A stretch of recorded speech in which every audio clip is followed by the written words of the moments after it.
For those of you who are online watching this live stream, we'll be a few minutes before we start as we're waiting for a few people to come in.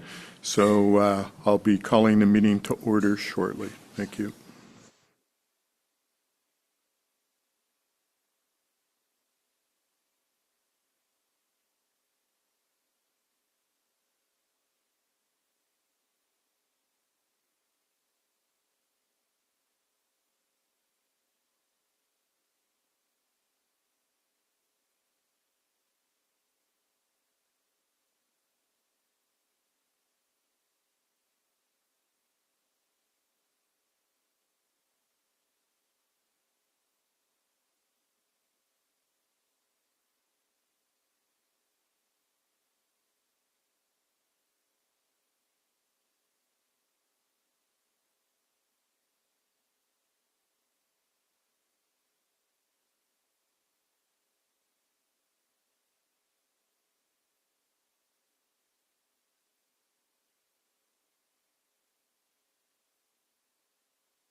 All right, council, staff, and public, I would like to call a special council meeting / public hearing for OCP Amendment Bylaw 2405 and Zoning Bylaw 2406 to order with adoption of the agenda. So I want to make that motion for me, please. Councillor Palmer, Councillor Devlin, all in favor. Motion's carried. For the public's information, there are 5 of us today. Councillor Cherry is online as he's away, but he's taking part electronically. And in the other room, Councillor Stapenhurst is doing another meeting and will join us at some point. So I would like to have our Director of Planning to do a presentation before we start. Thank you, Your Worship. I think I'm going to have to hold the mic a little bit awkwardly as I stand here and give the presentation. So, is the zoning bylaw comprehensive rewrite project, and there is an official community plan amendment with this bylaw.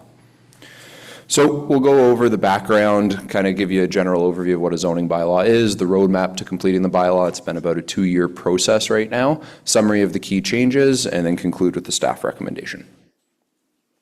So what is a zoning bylaw? So zoning bylaws are regulated under the Local Government Act. They allow local governments to regulate a variety of items related to development within the community. So it can regulate the use of buildings and the use of structures, the density of development that can happen on a property, so what you can do on a property, how much of something you're allowed to build, the siting size, dimensions of buildings and structures on a property, as well as the location of uses on land It can also limit the form of tenure, being residential rental tenure. That was a recent change that the province made back, I believe, in 2021. And then it can also regulate the shape and dimensions of land for the purposes of subdivision, which is just chopping a lot up from one piece into many pieces.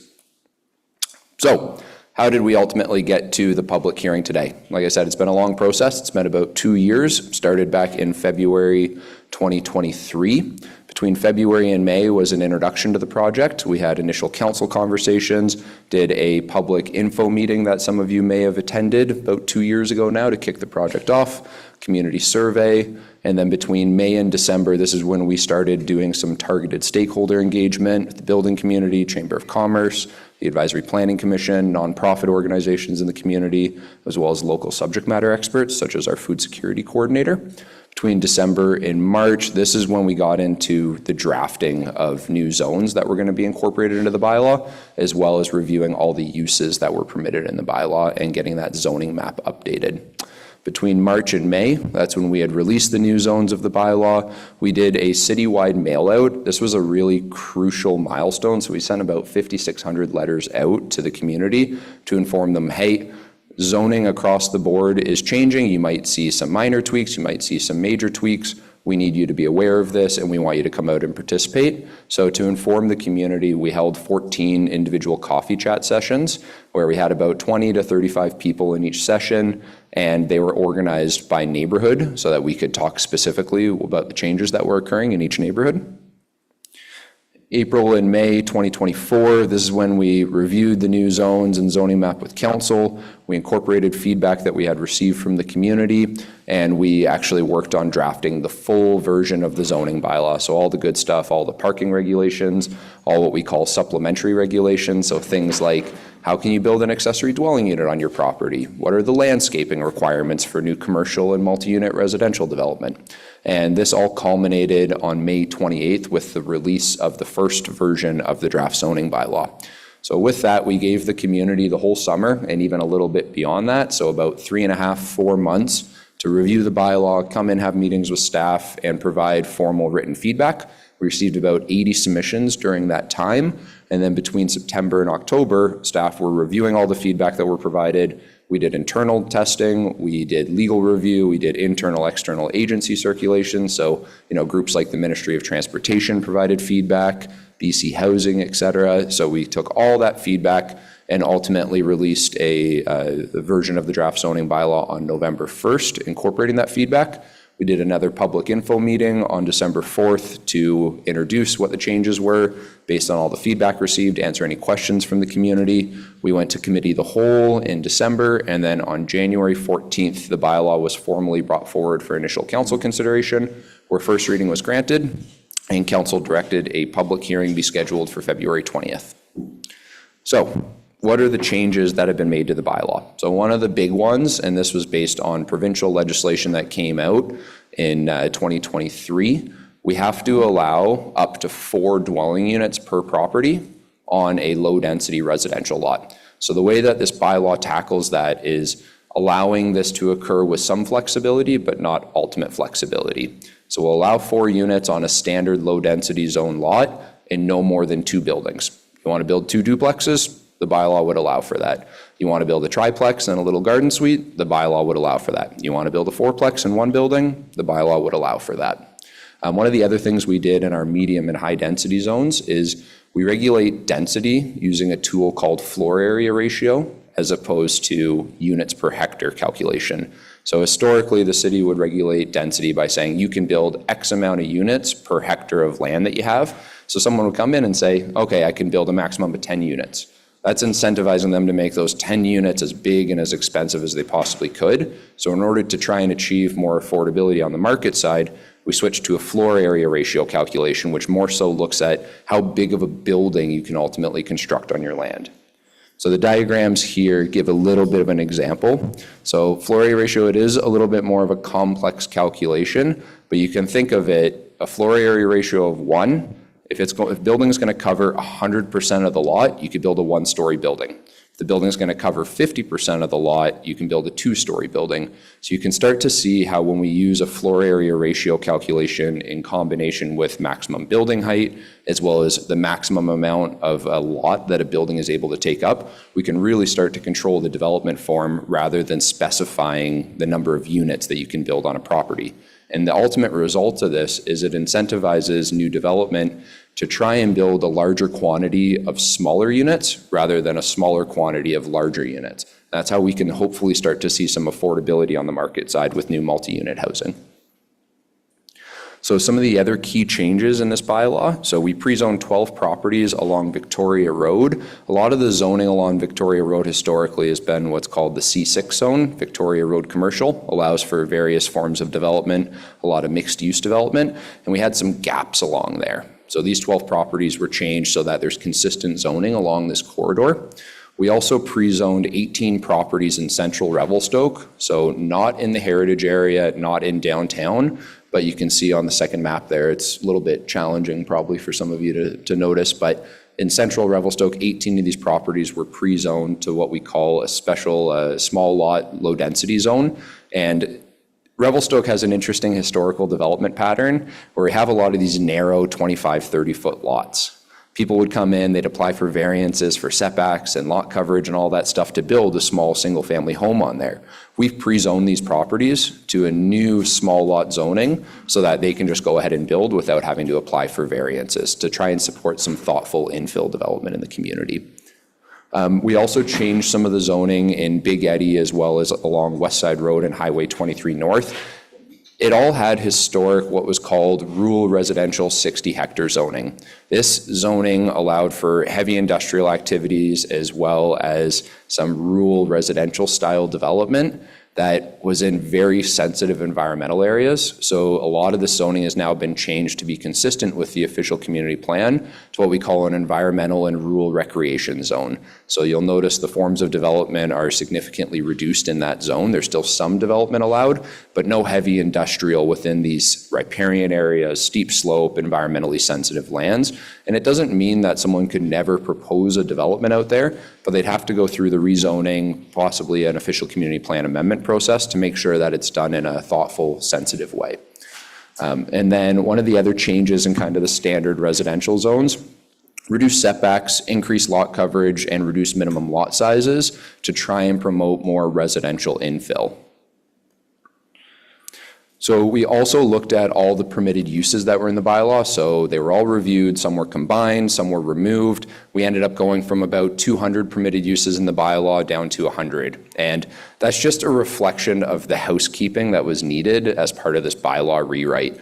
Zoning bylaws get amended over time by several different planners, several different council members that come in, and it's rare that we take a step back and look at the bylaw as a whole. So as an example, I think we had 5 or 6 different uses to describe liquor store.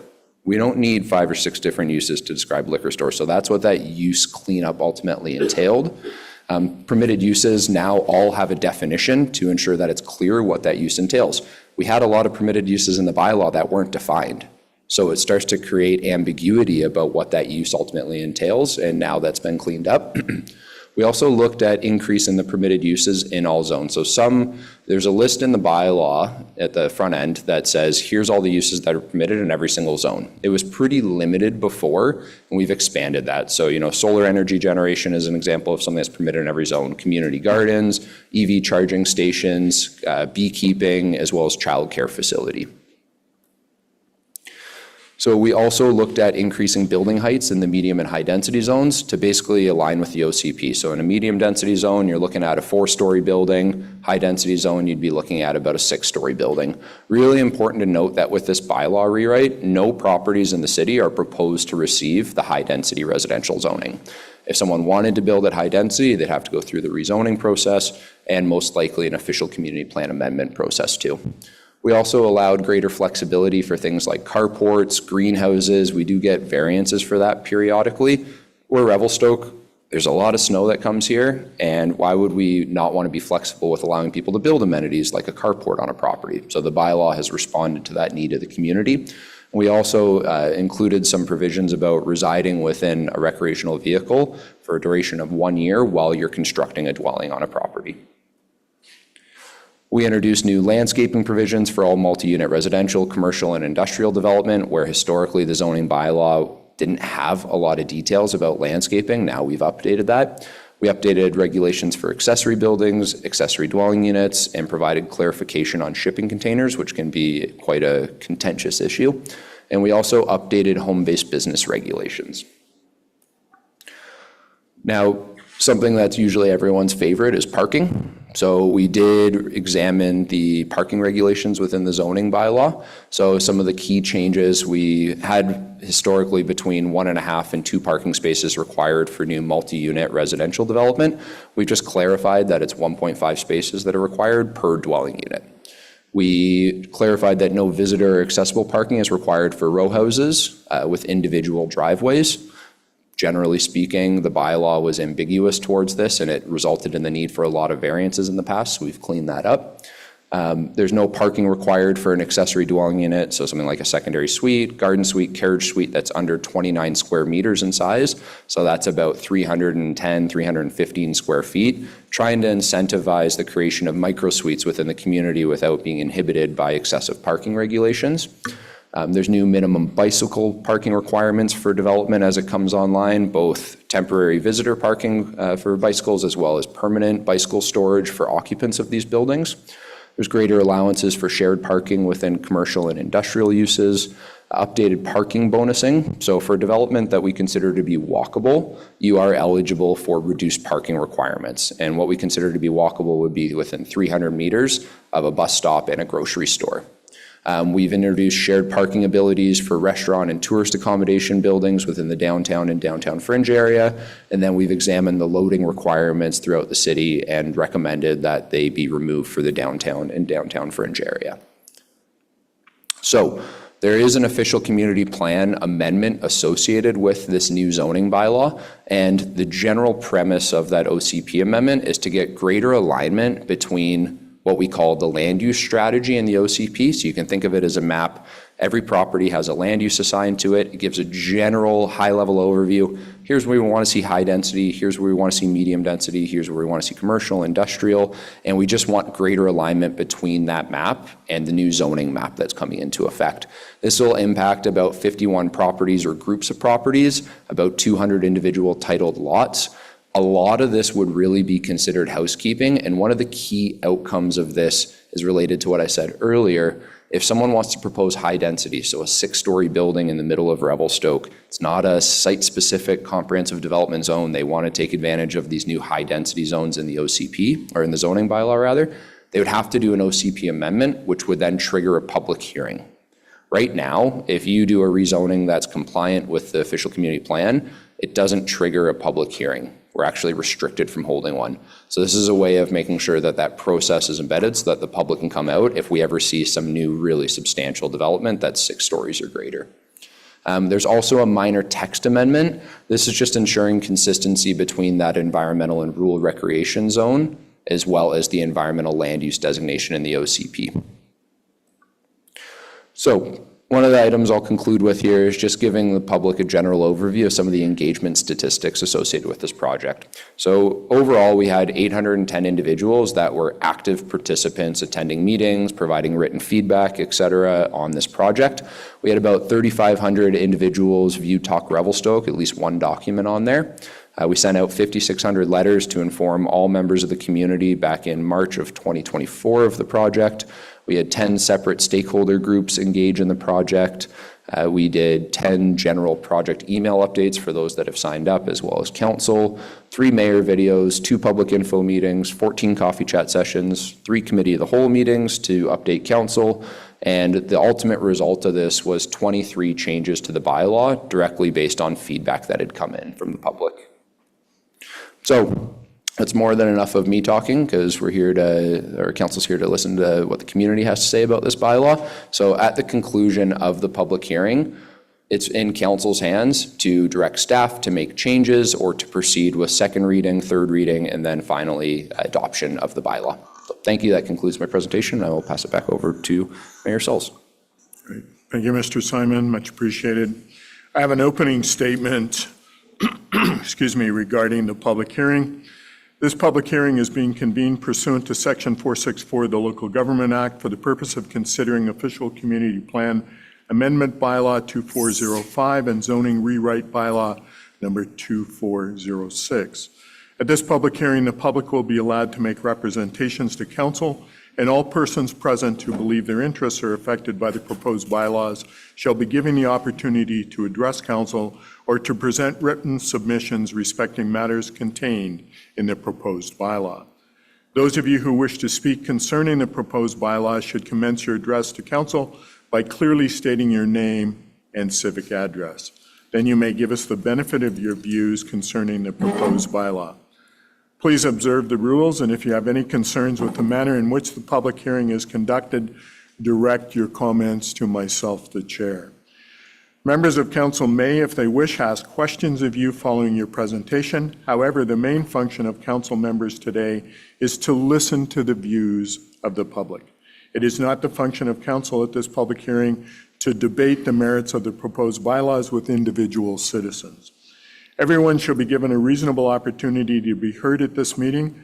No one will be or should feel discouraged or prevented from making his or her views heard.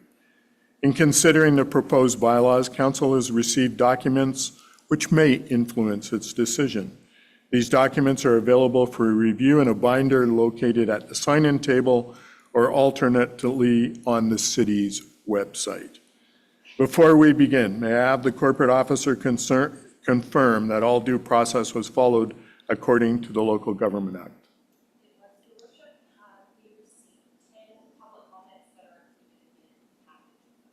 Great, appreciate that, Ms. Floyd. All right, a speaker's list has been established. You may add your name to the list at any time.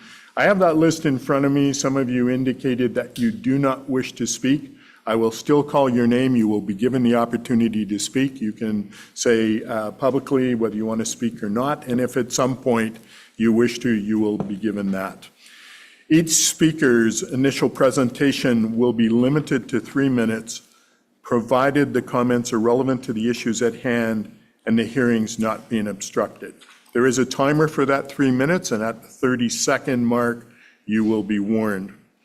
The initial time limit is to allow everyone a fair opportunity to address council respecting the proposed bylaw amendment. There will be no in-out privileges to ensure public safety. In the event that we reach room capacity and others outside of the meeting wish to enter to speak, then we will have to ask people who've had the opportunity to express their concerns to leave, to allow others to give us the benefit of their views concerning the proposed bylaws. After everyone on the speakers list has spoken once, speakers will be allowed a supplementary 2-minute presentation, which will be limited to additional comments to what was previously presented so that everyone that wishes to speak may. Should you wish to provide council with new comments, raise your participant number and the mayor will call each of you. The numbers of until all presented have had a chance to speak. So if you just want to raise your hand, I will call upon you after initial speaking. In each supplementary presentation, please do not repeat the comments made in your initial presentation. After everyone on the speakers list has had the opportunity to speak twice, speakers will be allowed a third 2-minute presentation, which will be limited to additional comments to what was previously presented so that everyone that wishes to speak may. Should you wish to provide council with new comments, raise your hand and I will call upon each of the participants until each has had a chance to speak. So I have the speakers list in front of me and I will just go through that. So at the beginning here, Aaron Metcalf, Rich Kerwin, you would like to speak? Aaron, if you could go to the microphone and state your name and civic address, please. Good morning, Mayor, Sells, and Council. Thank you for giving us the opportunity to speak. I'm Aaron Metcalf, my husband, Rich Kerwin. We're at 309 5th Street East. I'm a member of the Revelstoke Economic Development Commission. Also sat on the Revelstoke Liquid Waste Management Plan Committee. I'm an engineer, and I'm pretty committed to Revelstoke. Rich is an educator specializing in neurodiverse children's education, math, and science, and president of the Revelstoke Adaptive Sports Program here in town. We've been 10 years homeowners in Revelstoke. We love this town, and we're committed to making it better. Our concern is regarding the selection of residential LD1 for the Heritage District.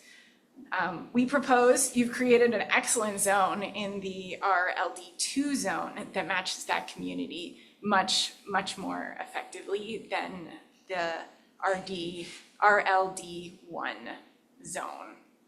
I think a question we should ask ourselves is what proportion of lots should fall within the newly created zone or the newly assigned zone for a neighborhood. For example, the proposed RLD1 lot size in the Heritage Zone, that minimum lot size is 400 square meters.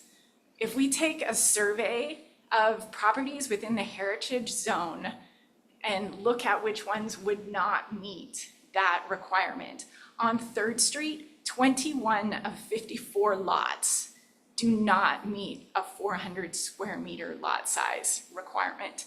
That is 39% of lots on that street. Looking at 4th and 5th Street, we have 30% and 24% respectively. Those lots do not meet the 400 square meter restriction. And on 6th Street, we have a whopping 12 of 28 lots in the Heritage District, which are less than 400 square meters. This is 43% of the lots on that street. And I think that we can all admit 6th Street is one of the most beautiful, iconic streets in this city with, mature trees and a really beautiful spacing of homes with that very characteristic, 45 heritage build. This is one of our most iconic streetscapes, and it is entirely, the south side of that street is entirely out of compliance with the RLD1 zoning application. I think that RLD2 is a great addition that has been created for the city of Revelstoke. I really support that zone, and I'm going to stop you there, Aaron, and get you to come back if you want to add with additional comments. Okay. Okay? Thank you. I'm going to move on to the list. Bruce Allen. Name and civic address, please, Bruce. So, welcome, good morning. Thanks for hearing us. My main concerns with the proposed zoning changes. So Bruce, before you start, your full name and civic address, please, for the record. Okay, stop the clock. My name is Bruce Allen, and I live at 415 Mackenzie Avenue. Thank you. So my main concerns are threefold. The heritage conservation area has not been addressed in these zoning bylaws at all. The definition of tourist accommodation, what is it? And parking. There seems to be a disregard for the heritage conservation area. It's a developer-resident conflict. Who does council represent? What we're seeing is a commodification of the heritage conservation area. People come here to make money off it because it's beautiful. You're killing the golden goose that lays, or the goose that lays the golden egg. This area has to be preserved. There's a clear break at 3rd between the downtown commercial core and the residential area. This area, the MU area, is a residential area. And that has to be, that's important.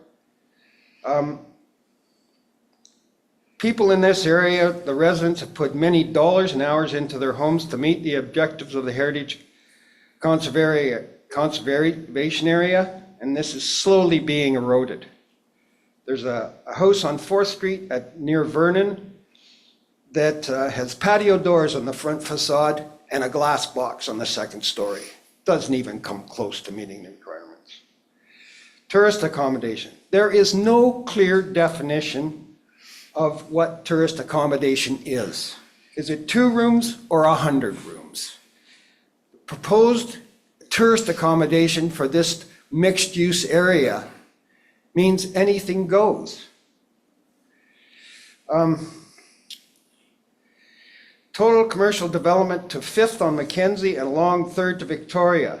That's not what the residents want. They want a residential area.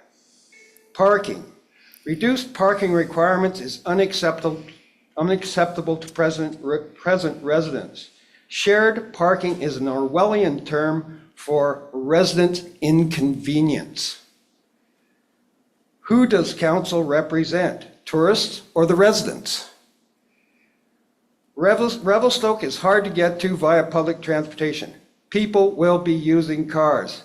This zoning is not a plan. Great, thank you, Mr. Allen. Going on to the third speaker on my list, Dominic Underath, do you wish to speak? Briefly, yes. Good morning, Mayor and Council. Dominic Hubacek, 414 Humbert Street, the new Hemlock development. I'm new to town with my family, so I'm just here to listen and learn, so thank you. Thank you. Appreciate it, Dominic.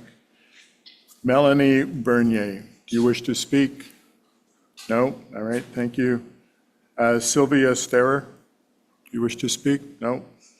Terry Crane, do you wish to speak? No? Good. Brian Jones, do you wish to speak? No. Chris Politsky, do you wish to speak? Ali Halstead, do you wish to speak? Fern Hickerson, do you wish to speak? Carolyn Lorraine, do you wish to speak?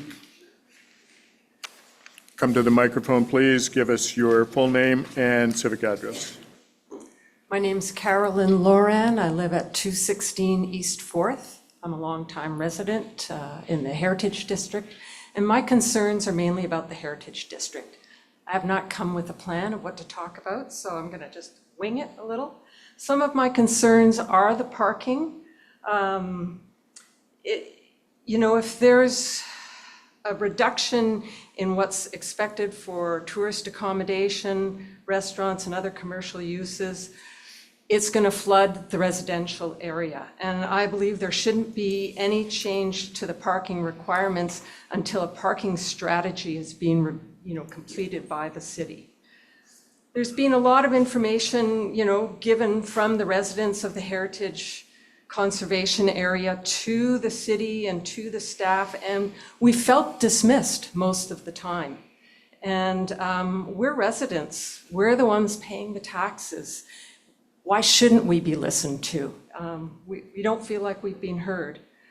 And some of the cleanup that the zoning has had done to it has added things like hotel accommodation to the tourist accommodation. That was never in there before in what was called the C2 zoning, which is the interface between commercial and residential. And suddenly we have hotels, and they can be very large. That really impacts residents. It impacts our lives. We're going to see people moving out of the downtown core because we're in a residential district, but we can no longer park. We have commercial vehicles. It's changing our lifestyle. I think those are sort of my main concerns, is that we would like to be heard. The heritage area has been a gem, and it's been part of the revitalization of the downtown has been what's attracted people to our town.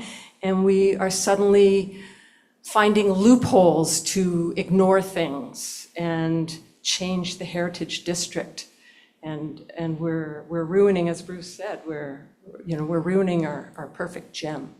And I'd like to see us start to respect the heritage area and save it, because once it's gone, it's gone. Thank you. Thanks for your comments. Kat Gendron, would you like to speak? No? Okay. Caitlin Fulmore? No. Josh Morris?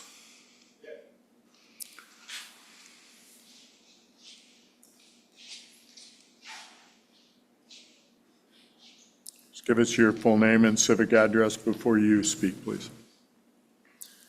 Josh Morris, 1610 Ellisville Watt Road. My concern is with the RR04 rural residential getting lumped into the new RLD1.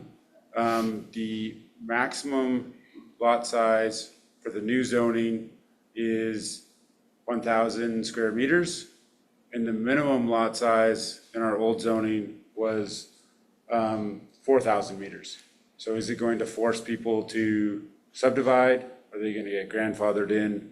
Or is that zoning just going to become far more dense? Or the potential to be dense in this new zoning? So that's our concerns. Great. Appreciate your concern. Thank you for speaking. Dave Dupree, would you like to speak? No. Dina Crane, would you like to speak? No. Stacy Klein? No.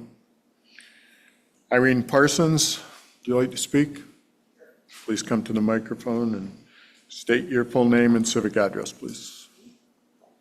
Hi, my name is Irene Parsons, and I'm from 511 Mackenzie Avenue.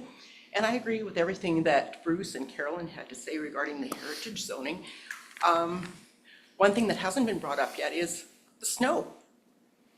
You know, like Mackenzie Avenue is supposed to be cleared during the night. There's not supposed to be any vehicles there. Our city does not have anywhere for people to park. And reducing the amount of parking spaces for these areas is going to be devastating. I'm also concerned about the lack of loading zone for these businesses. I think that there should be some restrictions, like depending on the size of the business or accommodation, there should be a cap for the size and a loading zone requirement for those businesses, like for instance, the Copeland. So that, and with vehicles parking on Mackenzie Avenue, I'm concerned about safety, that are loading and unloading. People scooch around, if there's not enough parking, that is a safety issue as well. Thank you. Great. Thank you, Irene. Darren Corneliuson, would you like to speak? Give us your name and civic address, please. Darren Corneliuson, 441 Airport Way. Thank you. First off is basically the parking, the disability parking for the elderly and the mobility issues that many are going to have in this community later in life. Our downtown core does not have near enough of it. I had to bring my mom in one time to the clinic, and we had to park over by Home Hardware, and I had to basically walk her over with her walker over to the clinic and stuff. It's just downtown is congested, and we haven't even made any changes yet to density. So my question is, how much density will be added approximately? Do you guys have a number on how much increase of population it could potentially add to the downtown with these zoning changes, and how many extra buildings could be built at maximum? If it was to be maxed out, what would be the number? How many parking spots would there be at that point with that many buildings? Because I know I was just in Kelowna yesterday down by the hospital, taking a buddy down for some treatments he had to go for. He's had mobility issues. We couldn't find a park spot anywhere near where this building was. Half the building was empty for lease. I actually went in and discussed with some of the people that were in these buildings, and they said the biggest issue of why they can't lease some of these brand new buildings out is because there's no parking for their customers. So it's, to me, a shared customer parking. How does that work? Shared business parking. Is it the first business that opens in the morning gets the parking spot? Or, we need some parking here, and that's the biggest issue with me. And the density that you guys are trying to plan and put into our downtown, not everybody rides a bicycle, and I'll guarantee you, how many here actually showed up on a bicycle?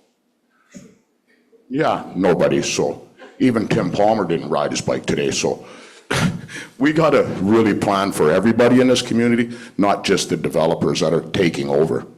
We've seen lies and misleadings all along in the last 10, 15 years on the way things went on here. With the Mackenzie Village turning into 100% vacation rentals, being promised as family homes and townhomes that are going to be affordable to the people, and just numerous things. You were here, Mayor Schultz. You've seen it all happen too. And I just think you better start looking after the citizens of Revelstoke a little bit, and the elderly people of Revelstoke.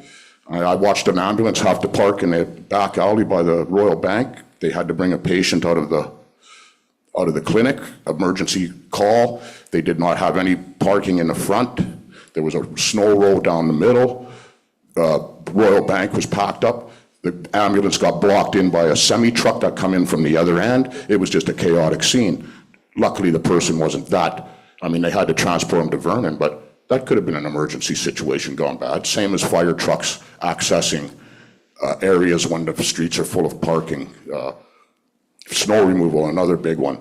People, you know, we got to think that people are going to maybe lay their head down at night and park on the side of a road somewhere. Where are they going to park?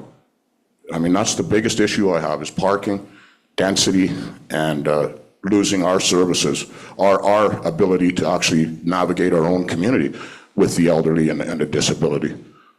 There's just no thought of it anywhere in helping the elderly, the disabled, people with mobility issues. To me, I think that's kind of discriminatory in my opinion, but maybe the greed will prevail and these people could be looked after, I don't know. Anyway, I got lots here to say, but it'll probably take forever. Good, you have a chance to speak again. Thank you. You've had your 30 second or your 3 minutes. I've got 30 seconds left. I just want to know why Your time is up, Darren, so you'll have a second chance to come up and add to it. So, thank you. Mark Kernahan, would you like to speak? Kathleen Capozzi, would you like to speak? No? Peter, I can't read the last. Thank you. Appreciate that. Chris Bowen? Chris Pollen? Give your civic address, full name and civic address, Chris, please. Yeah, it's Chris Pollen and 414 Humbert Street. I start by saying one of the things I like, I own a development corporation called Boxford Homes, and we've been building a few communities here in Revelstoke. One of the things I like best about working in Revelstoke is the progressive approach that this administration and council has taken. It's been very appreciated to developers like us, small infill, trying to achieve the goals of the OCP, which are very ambitious. With this zoning rewrite, we're encouraged by many of the big moves, and we want to speak in favor of some of the big ones, like moving to FAR as a modifier instead of units per hectare. Increasing the diversity of zones is going to be very helpful, and the immense amount of public engagement that has happened, making conversations about change a lot easier. We do have some significant concerns though, and that's led me to drive here and be here today. We need more creativity to remain flexible and in order to achieve the goals of the Revelstoke OCP and Housing Action Plan. Bylaws, the bylaws as presented today, we believe are too prescriptive, and nuanced changes could really help unlock more affordability and ensure that innovation still can exist in housing delivery. Some examples of this are the RLD3 and RMD1 not allowing horizontal subdivision, the still regulating the number of units in a building while still allowing suites to exist, once again connecting with the horizontal subdivision. Regulating the number of bedrooms in a unit, and specifically also with the RLD3 districts, and RMD districts having site coverages that are not consistent with what development form would potentially be on there. Small changes would make massive differences in delivering more attainable housing.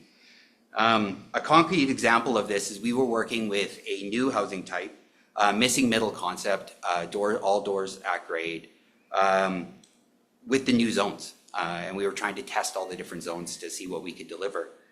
What we found is that by using and following the prescriptive rules under the new zoning bylaws, it would result in the least housing variety and the most expensive outcome. With small variances, we could achieve what our goal was of providing more attainability and more housing options without changing the massing that would be provided. I don't believe the goal of this project was to create the need for variances right off the front. The goal of this bylaw should be to regulate the things that you don't want, such as inappropriate transitions between properties, appropriate coverages for. Thank you, Chris. That's your 3 minutes. I'll get you to come back up and speak again, just to give everybody a chance. Julia Johnson, would you like to speak?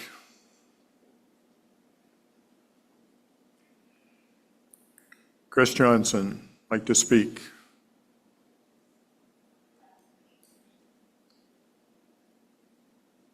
Rob Johnson?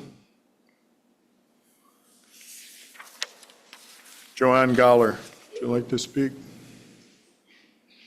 Joanne, full name and civic address, please. Joanne Gawler, 310 3rd Street East. I just want to say thank you so much to council for changing and updating the bylaw for childcare. Thank you very much. Great. Thank you, Joanne. Scott Robertson, would you like to speak?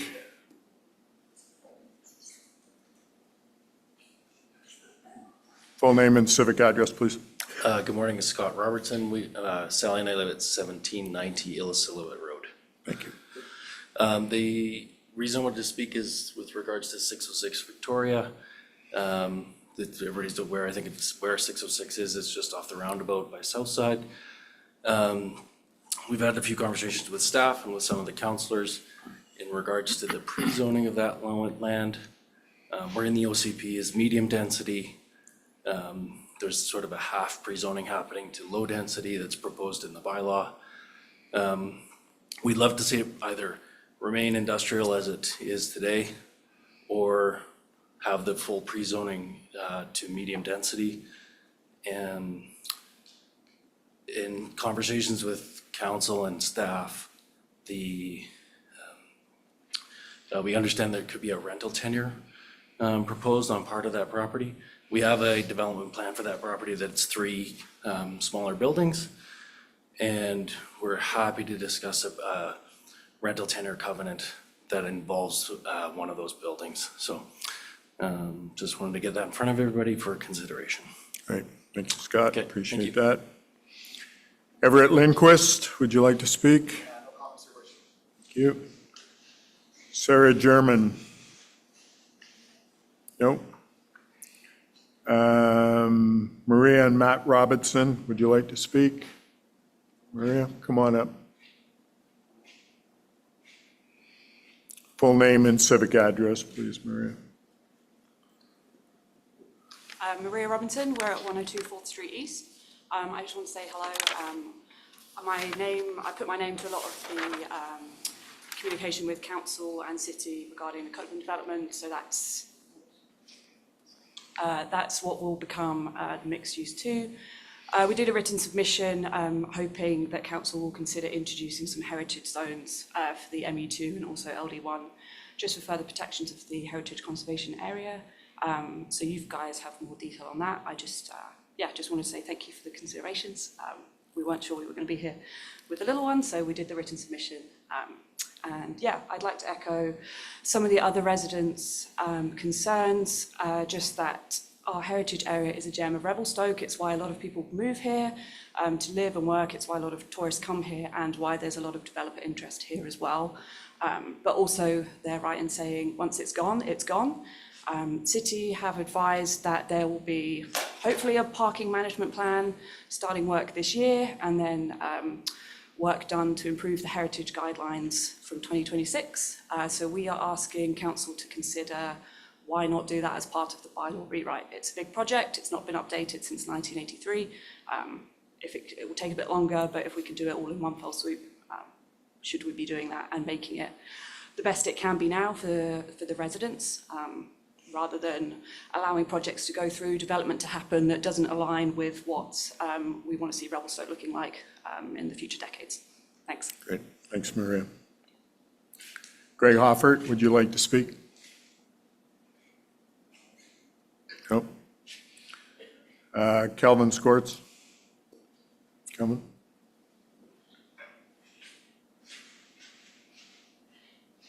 Full name and civic address, please, Kelvin. Kelvin Skretz, 103 2nd Street East.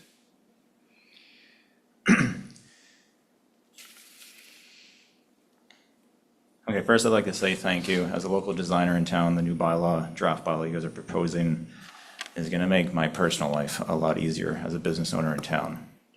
I can't say thanks enough for since 2015, since I've been here. The prescriptive bylaw has been like working on a war machine. It's been really hard to use, so I'm glad to see the progress that you guys have put in place. Some of the concerns I do have do echo Chris's concerns in town. As a local design firm, we try to do different typologies, try to do different build forms to react to the OCP of giving local residents a vast variety of typologies. And what we've found over the last several months looking at the proposed draft bylaw is it's super prescriptive. To start with what Chris was saying before is we can't even do horizontal separations in an LD zone. So instantly, as a typical citizen from the street, you would never be able to tell if there's 4 primary units or 4 secondary units in a building from a street perspective. So what is the difference between a primary and secondary unit? If they both have 2 bedrooms, both have a kitchen, and both have a mechanical room, why are they different? If they're both 1,200 square feet, what makes them different? So instead of having 8 primary units in one building under one roof, I'm only allowed 4 primary units and 4 secondary suites, which affects people's funding. You can't go through third-party funding options. It kind of restricts what you're doing as a developer, as well as a designer. So I'm asking council and the planning staff to relook at the LD zones and try to make them less prescriptive from what is a unit, why are we prescribing what a unit is, down to the term of secondary and to primary, and why are we restricting to only a cap of 4 primary units under an LD zone, when there is definitely a project in town that has successfully shown that a stacked townhome development, which will bring down build costs and purchasing costs and possibly rental costs for local residents. If we could change horizontal separation and vertical separations and allow a mix of them in LD zones, not just medium density zones, which are severely lacking in town. We don't have many proposed medium density zones in our actual neighborhood fabric that are existing today.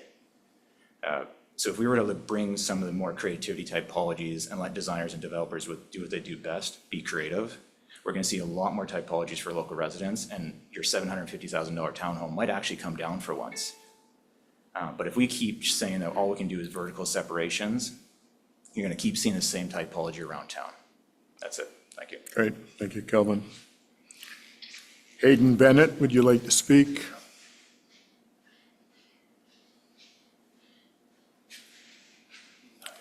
I have initials AK.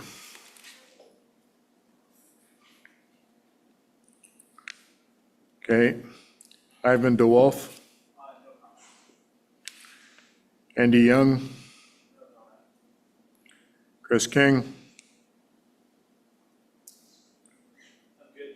Okay, thank you. Joradami? Just have Carolyn.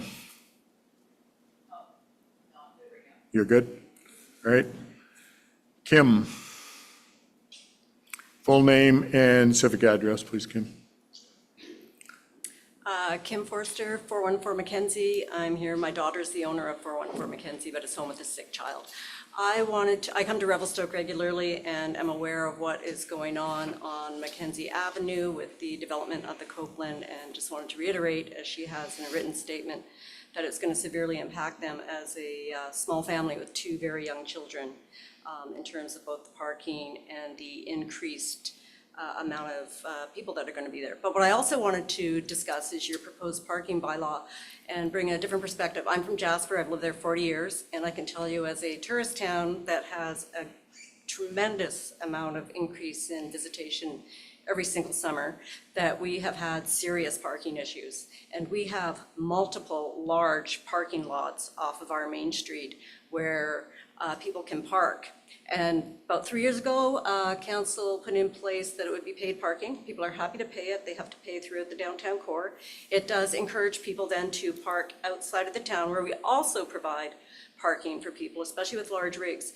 I can tell you that you're going to run into some serious issues as Revelstoke becomes more and more busier with tourists. And you will, because last year I saw it in the summer, you had all our displaced people that normally come to Jasper and decided, let's visit Revelstoke, where they were parked down the Meadow in the Sky parking lot to the end.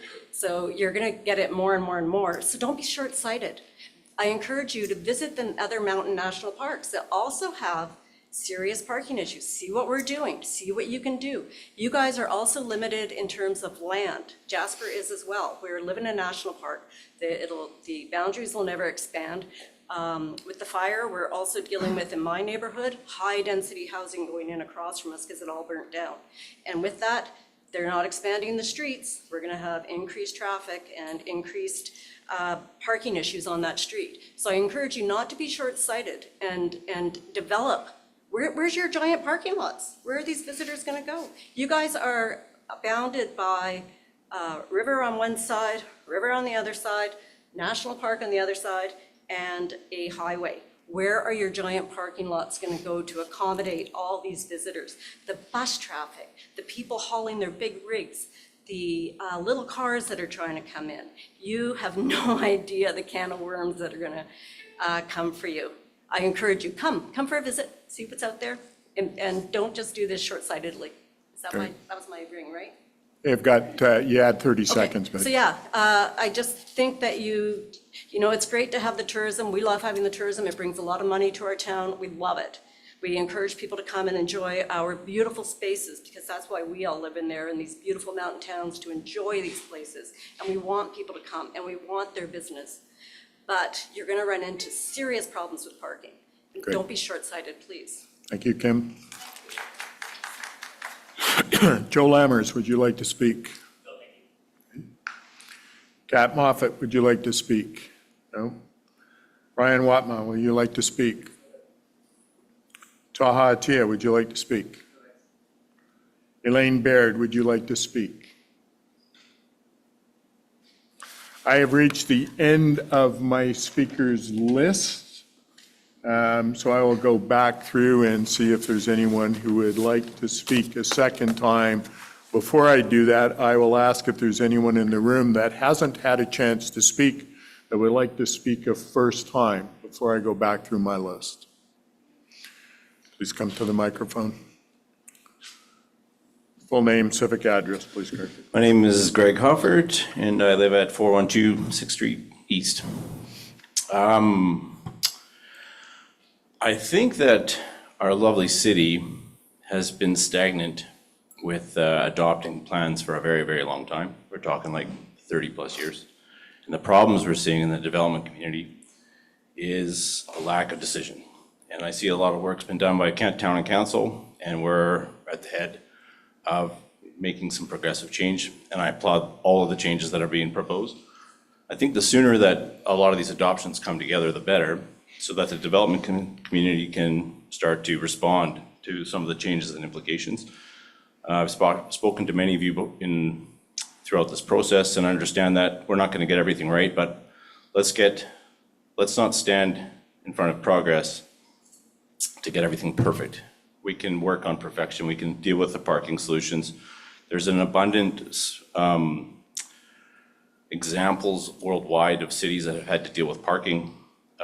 Cities like Copenhagen, who have brilliant solutions for park and ride to support tourism, while also supporting their town and communities.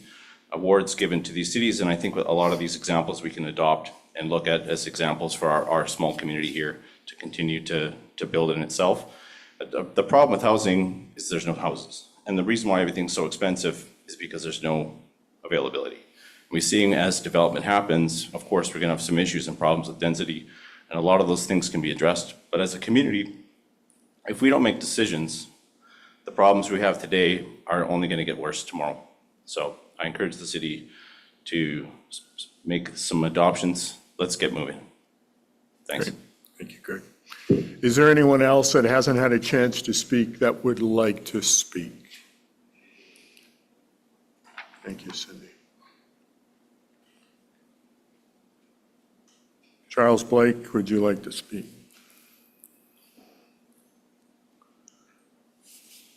Okay, I will go through my list for the second time, allow people to speak for a second time.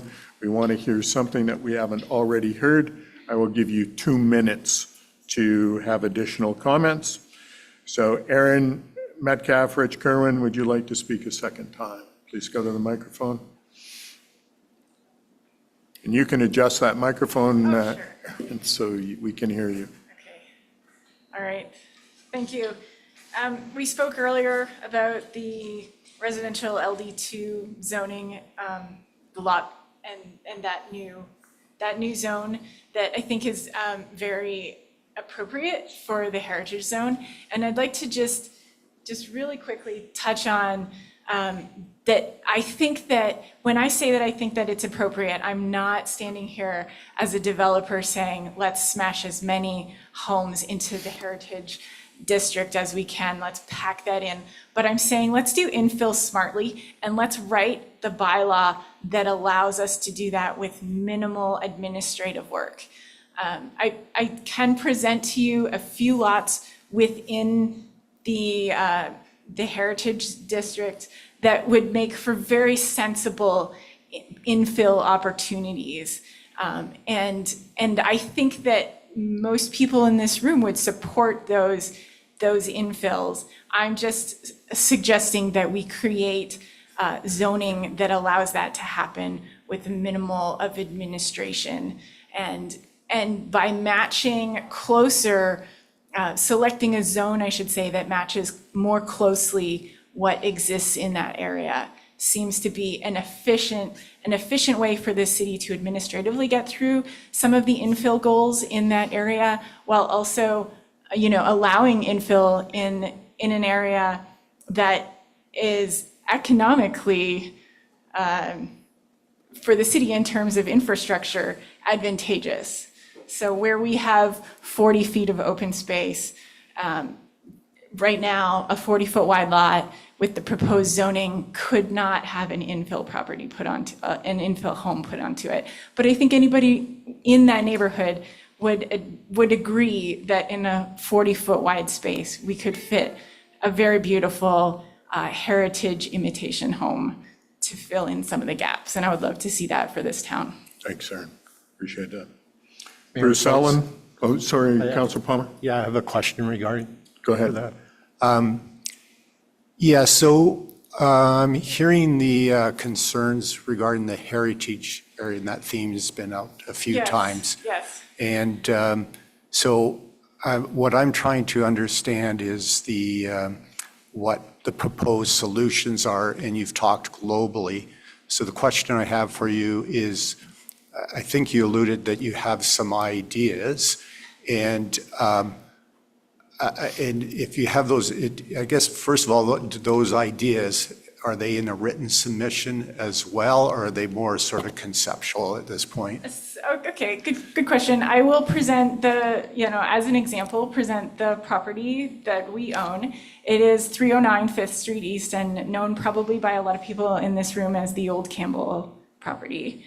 It is a 62.5-foot wide lot with a 20-foot wide home on the very far side of the property. There is 40 feet clear there, which at the moment has a detached garage towards the back of the property. When you look at the streetscape, it looks like a home is missing. I think anybody, and I have run this project by some of this council and previous council, and everybody's immediate reaction is that makes perfect sense to build a heritage-inspired home in that 40-foot wide space and demolish the non-heritage garage that is sitting in that space. So I do present that as an example, and that we have met with the development team with the city on a pre-application meeting. So we have met with them on what that would entail. Under the old bylaws and the new bylaws, it would not be allowed without further escalation because the property sizes of dividing a 62.5 by 100-foot lot would not meet the LD1 minimum lot size. And that is not something that the city can work around as a variance. So that has to go, has to be escalated. And I think, and yes, it is a property I own, we own, pardon me, but I think it highlights some issues that others will have as they try working within these new zoning. And it is, I honestly thought at first that I had misread the bylaws when I thought that, when I read that LD2 was not available in that neighborhood. I thought for sure I must have misunderstood, because it seems like that zone is written perfectly for the neighborhood and the character of the heritage zone, especially on Third, Fourth, Fifth Streets as you get away from Mackenzie.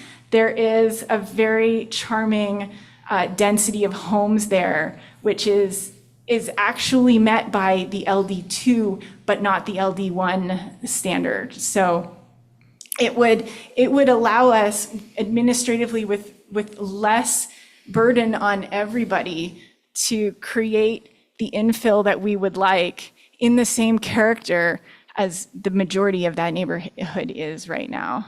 And I certainly don't want to ruin the heritage aspect, but some of the heritage aspect, I believe, is actually the density of the homes that was created 100 years ago. You'll see lots and lots of streetscapes where the houses are actually on 37.5-foot centers. So, repetitive lots of about 37.5. It's a very beautiful aspect, actually, and it's quite common. Sir?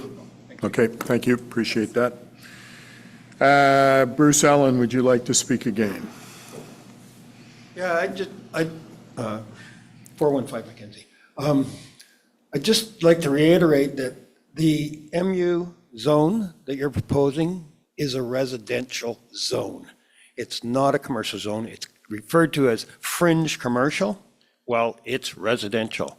And okay, maybe there should be some little bit of commercial in there, but I think we want to limit the size of the buildings and the occupancy of the buildings. Open-ended doesn't work. The people in that area don't want it to be commercial. It's a residential area. So I'll reiterate that.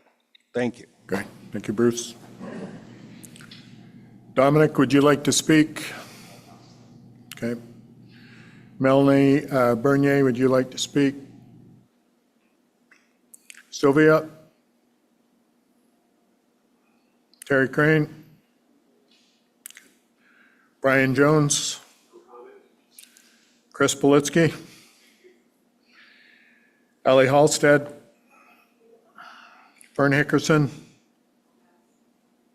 Carolyn Lorraine? 2 minutes, please, Carolyn.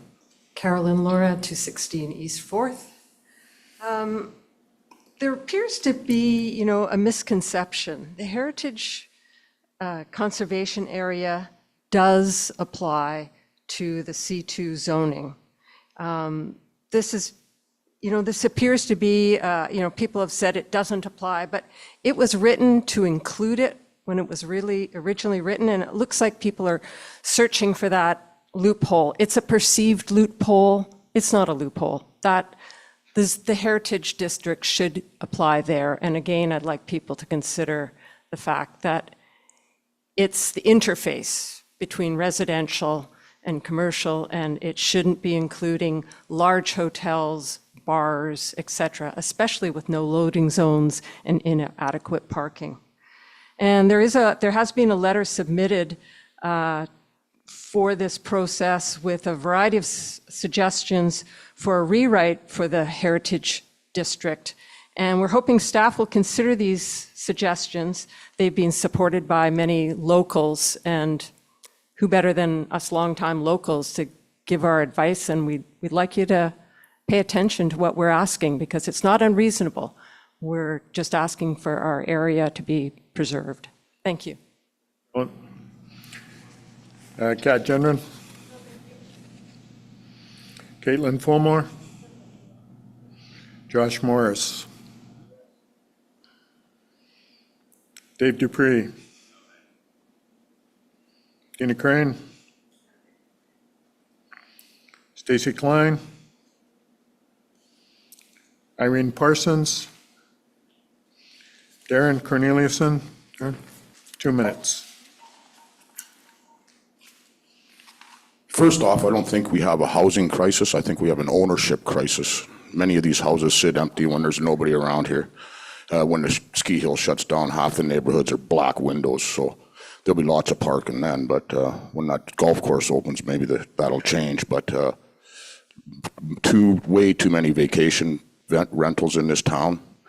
The citizens sleep on the street while the tourists bathe in $1,000 a night hotels under residential taxes. Not right, not fair, not a way to build a community. Also, the DCCs. Why are we only taking 2 years to totally rewrite the future of this beautiful city, yet we can't upgrade the DCCs to a reasonable rate so the taxpayers of Revelstoke aren't subsidizing these developments? I mean, it's a pure, simple fact that the citizens of Revelstoke, whose taxes are going through the roof. I got a buddy that lives in a trailer court that pays $3,000 a year taxes. He doesn't even own the land. It's ridiculous, simply ridiculous. They are subsidizing these gung-ho developers who are, yes, faced with some huge costs in material. Maybe DCCs right now aren't costing them that much, but it's costing the rest of Revelstoke. So I truly believe that any zoning change and any development permits should be put on hold until these DCCs are updated and upgraded to a reasonable rate that is fair to the citizens of Revelstoke, not just to the developers that want to just take over and just make money. There's people that just want to live here too. And this has been our home our whole lives. And to watch what's going on with the amount of money that I'm seeing friends have to pay for taxes, and I subsidize a few elderly ladies to help them out throughout the year. In a bit, but that's your 2 minutes. Thank you. Mark Kernahan. Kathleen Capozzi. Peter. Chris Poland. Julie Johnson. Chris Johnson. Rob Johnson. Joanne Goller. Scott Robertson. Everett Lindquist. Sarah German. Maria or Matt Robinson, would you like to speak again? Greg Hoffert. Kelvin Skorts, would you like to speak again? Hayden Bennett. AK. Ivan DeWolf. Andy Young. Chris King. Jared Dahmery. Carolyn LaChapelle. LaChapelle, thank you. Kim Forster, would you like to speak again? Joe Lammers. Kat Moffett. Ryan Watma. Taha Atia. Elaine Baird. Charles Blackie. I've gone through the list the second time. I will ask if there's anyone in the room that would like to speak that may not have had their name on the list. I will go through the list again for a third and final time. 2-minute presentation, something in addition to what you've already said. Aaron Metcalf, Rich Kerwin, do you like to speak for a third time? Bruce Allen, would you like to speak for a third time? Dominic. Melanie Bernier. Sylvia Storer. Terry Crane. Brian Jones. Chris Politsky. Ellie Halstead. Fern Hickerson. Carolyn Wren. Kat Genren. Caitlin Fulmore. Josh Morris. Dave Dupree. Tina Crane. Stacy Klein. Irene Parsons. Darren Corneliuson. Darren?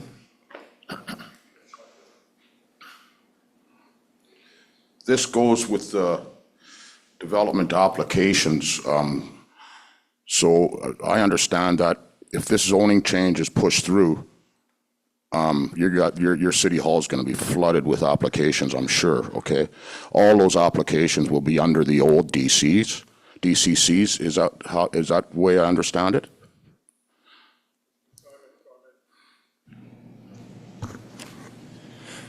Through your worship to all of council, it is completely dependent on the type of application that's submitted. DCCs are applicable at subdivision and building permit stage. So when an individual gets to that stage, the DCCs that are applicable at the time of application is what would apply to them. So basically, when they apply for a development permit, that's what DCCs they will pay. To your worship, if I may, it would be building permit stage. Building permit or Okay. subdivision is the only charging event for a DCC. So really, this zoning change is being fast-tracked so that many developers can get put in underneath the old development cost charges, thus again, making the city of taxpayers, old citizens, pay the fee, pay the price. We got an aged such system, and we've got many people that should actually be on that system that aren't, and yet here we are, being courteous to the developer again, while others sit with, they're either on sewage or have terrible water out in the Big Eddy, or, you know, they don't have street lights and stuff out in the Big Eddy, yet we're building paths and bike lanes out towards Red Devil Hill that nobody even lives there yet. You know, it's just really bizarre how this city is looking after the wealthy, the rich, the well-to-do, but the people that may not have enough, you know, maybe live in a trailer court or over in the Big Eddy that, you know, kind of maybe a little bit run down, they don't get looked at. They don't, you know, all you guys want to do is take their money. You don't want to help them in any other way, really. It just seems... 2 minutes are up. Darren? Seems unfair. I think you've made your point. Thank you. Mark Kernahan. Kathleen Capozzi. Peter. Chris Poland. Julia Johnson. Chris Johnson. Mayor Souls? Yes, Sorry, sir. yeah. I just had a question. I know you're going through the list, and I have a question that came up on the first speaking. I think there was 2 people that spoke regarding the horizontal subdivision. Could I just get clarification from the planner of what zones are restricted from horizontal subdivisions? Thank you, Mayor Souls. Thank you. Mr. Simon, comment? Through your worship, the LD3 zone, which is the low-density row house zone, as well as the MD1, which is the medium-density row house zone, those require vertical party wall subdivision, so standard row houses, whereas the medium-density 3 zone and the high-density 1 zone allow for horizontal party walls or horizontal subdivision. And you may not have it, but through the mayor, Is there a particular rationale of prohibiting the horizontal subdivision? Through your worship, it has to do with the way the low-density land use designation in the OCP is described, where the low-density 3 zone for row houses, for example, is only permitted in a low-density land use designated property in the OCP. And the OCP is really clear that this is typically single-family neighborhoods where we wanted to maintain ground-oriented housing. As you move into the medium density, that's where you get more flexibility with the development type, but you would need to have that medium density designation in the OCP. And the whole idea is to have a variety of zones so that when a developer comes in, maybe a portion would be for the ground-oriented vertical party wall subdivision, a portion would be for a different type of development form, so that they can select the zones that make sense for the development concept to achieve that housing diversity as per the OCP. Thank you. Yeah, thank you, Mayor Souls. I did have one other question from another speaker. I think it was Josh. Just getting the clarification probably from Mr. Simon again on, I think it was the RR4 to the RLD1. Can you explain just at a very, very high level the changes for that particular one?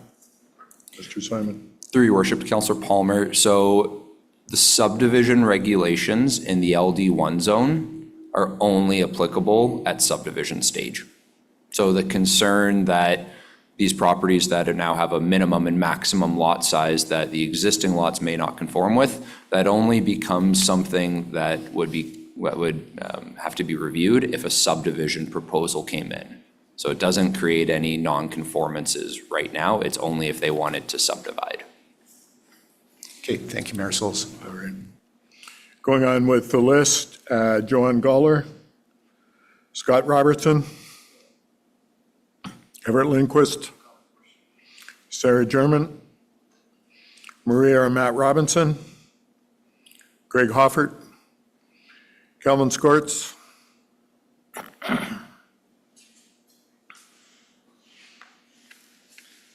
Calvin Skratz, 103 2nd Street East. I'd like to just pick up on what you guys are just discussing and to make it really clear that the OCP is asking for a variety of housing types.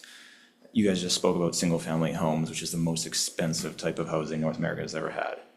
And then as soon as we talk about walk-up residential, is another form of single-family homes, which again is a little step up, maybe a little bit cheaper, but it's still a very expensive type of housing.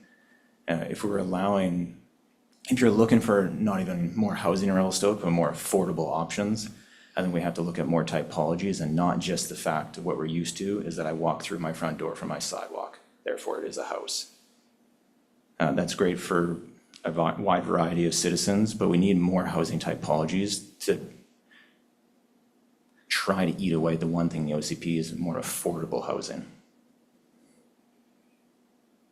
and so just before you speak, Councillor Palmer, so Calvin, when we're talking about this horizontal subdivision, by doing that sort of thing, can you just explain that type of housing for the public? I think we have a pretty good idea, but if you wouldn't mind just giving a brief overview.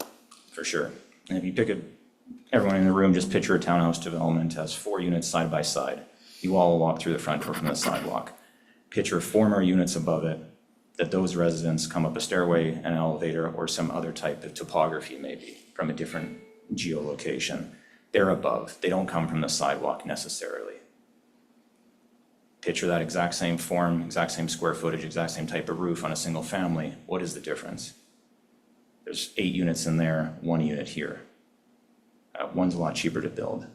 If you only have 4 walk-ups, only 4 units, we're missing a whole typology. We're missing a whole sector of housing we can offer the citizens of Revelstoke. We have massive lots in town for LD zones that would fit this. Great, thank you for that explanation. Councillor Palmer, you have a question? Yeah, so thank you for that. And so I'm just trying to understand where the challenges would be. Do you see that in general the zoning needs to change to allow the horizontal essentially in every zone? Is that what, in an ideal world from your perspective? I don't see why there's a prescriptive restriction on it. I don't see why we're restricting the creativity of what is a unit. I don't know who is the master definition of unit in this room, but it doesn't make sense that we're restricting all units have to be like this. If you look at numbers of construction, we're kind of restricting affordable housing at the end of the day. Thank you. Just follow up to Mr. Simon. So I'm going to just do an example of the resident, the new zoning is for the old R1 zoning. So now we have potentially 2 duplexes. So with the zoning bylaw right now, you couldn't have like 2 duplexes subdivision horizontal up and down? Mr. Simon? Through your worship, to Councillor Palmer, under the current zoning bylaw, the low-density zone known as R1, single-family residential zone, the maximum density you can build is a duplex with suites. So if you wanted to just do a duplex, you could do it as an up-down duplex. And under the proposed zoning bylaw that council is considering today, the LD1 and LD2 zone both would allow for horizontal subdivision, but it would only allow 4 units. The key here is when we move into the row house zone, which is the LD3 zone that's proposed, that 4 units being allowed is put in there so that it's still consistent with the OCP, low-density land use designation requirement. So if council wanted to potentially explore changes to that, staff would be recommending that we do an OCP amendment as well to change how we define low density. Thank you, Mayor. So Mr. Simon anticipated my next question. Thank you. Thank you, Kelvin. Appreciate it. All right, moving on, Hayden Bennett. AK. Ivan DeWolf. Andy Young. Chris King. Jared Domi. Carolyn? Mayor Souls, sorry, I just following up on those last questions, if I may. Yep. Through to Mr. Simon, if we were wanting to allow that horizontal, in that, if I'm understanding from your last answer, require an OCP amendment. So in this zoning bylaw, if council wanted to consider that, then essentially the zoning would probably be put on hold until that OCP amendment. Is that correct? Mr. Simon? Through your worship, we have corresponding OCP amendment bylaw 2405 that is also subject of this public hearing, so we would have to do an amendment to it and potentially confer with the corporate officer if that would trigger another public hearing. The big thing that it comes down to is the number of units that council would be wanting to permit in a low density zone. And once that number of units gets 4 or 5, if you get past that, then you're arguably out of line with the OCP. So it all comes down to the number of units. And that's why the LD3 zone is structured 4 principal units with 4 secondary units to still be aligned with the OCP. And through the mayor, so, and that's basically density that's triggering that? Through your worship, yes, that is correct. You're moving into what the OCP would classify as medium density. Okay, thank you. Moving on, Kim Forster. Joe Lammers. Kat Moffat. Brian Watmo. Taha Atia. Elaine Baird. And Charles Blackie. I have gone through the list 3 times, but before I recess this public hearing, I will call 3 times for any further speakers on any of the matters contained in the proposed bylaw. So for the first time, is there anyone who wishes to make further representations? Aaron, if you'd come first. I'm actually following up this time on the conversation around density and multiple units on a residential lot. And I think that there's some consideration that I would love to see the city have in respecting that. I do respect the move towards more units on a single lot and the allowance of accessory dwellings and all that type of thing, but I caution us that when we do that without subdividing lots, we create very expensive properties because they have a lot of value on one lot versus the additional affordability, or at least the move towards affordability of having smaller lots with maybe single homes where we're already restricted by what exists, you know, to allow residents to create smaller lots with, say, a couple single homes, maybe one has a suite, versus having one mega lot that has a home with a suite and a couple accessory dwellings or an attached accessory. There's a lot of creative things we can do, but a lot of these creative things will really drive up the cost of each of those properties. And I would like to encourage us to consider keeping each lot more affordable when we can and when it makes sense for the neighborhood. Karen. Darren, you had your hand up. 2 minutes. Thanks, Mayor Schultz. The one thing I wanted to talk about here was the development cost charge again. Or actually, I'm beyond that. It's the services, the water. Like this gentleman said that, you know, put an 8-plex or 8. What's the difference between 4 or 8 on a lot? Well, in my opinion, I think volume of water would be a thing. You're going to use a lot more water for that lot. Is our city set up right now, sewer-wise, water line-wise, to actually accommodate these developments? Has the engineering department been working on volume estimates and sewage discharge estimate volumes and how much we can actually process at our plant without dumping untreated into the Illecillewaet, and how much of a cost is it going to be to upgrade the water lines to actually accommodate these infill densities? And believe it or not, I'm actually okay with some infill density, but we got to look after the parking and of course the services, the water, the power. Is there enough power? Or are we going to have huge upgrades to the system that will actually be borne by the taxpayer, really, not the developer, but the taxpayer?